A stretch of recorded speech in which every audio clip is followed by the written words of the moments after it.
The stemware was his mother's crystal, heavy in the hand. He'd fetched them from the top cabinet where they lived for occasions, and this was an occasion. 5 years, half a decade of marriage. I watched him muddle mint at the kitchen island, shirt sleeves rolled, forearms working. He'd learned to make exactly one cocktail during lockdown, a mojito he'd perfected through trial and error, always presenting it with the same hopeful grin. Tonight he'd added a floated orchid, which meant he'd stopped at the store after work.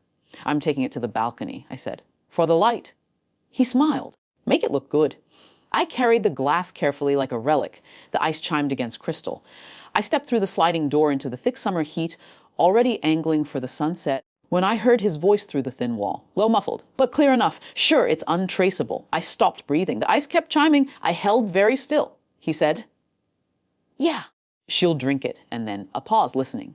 "No, I know. I just need to be sure there's nothing they can test for later." I backed away from the door. 1 step. 2. The glass in my hand felt like a grenade.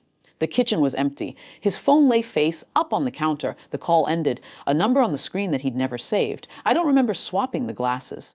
I only remember the precision of it. His mother's crystal identical. His drink waiting where he'd left it by the sink. Mine now in its place. I carried his drink to the balcony and posed for a photo I would never post. He came out smiling. I watched him lift the glass. Watched him drink. "You okay?" he asked. "Perfect," I said. Dinner was lasagna from the freezer. He'd bought it special, he said. I served him first. He ate 2 bites before frowning. "Headache," he said. I refilled his water. Told him to rest. By dessert, he was pale. By 9, he was in the bathroom. I sat on the bed and listened to him retch, counted the minutes, felt nothing but a deep and patient stillness.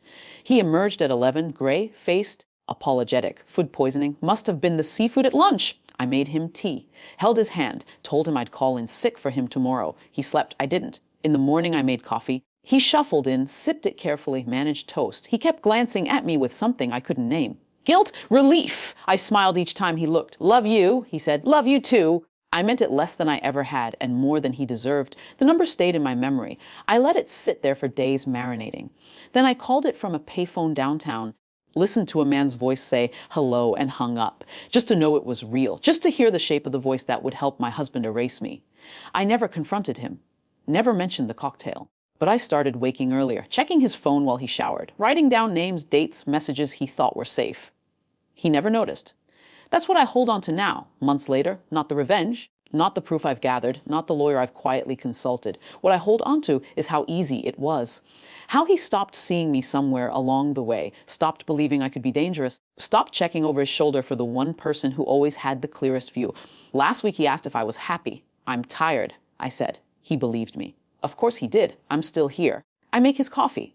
I answer when he speaks.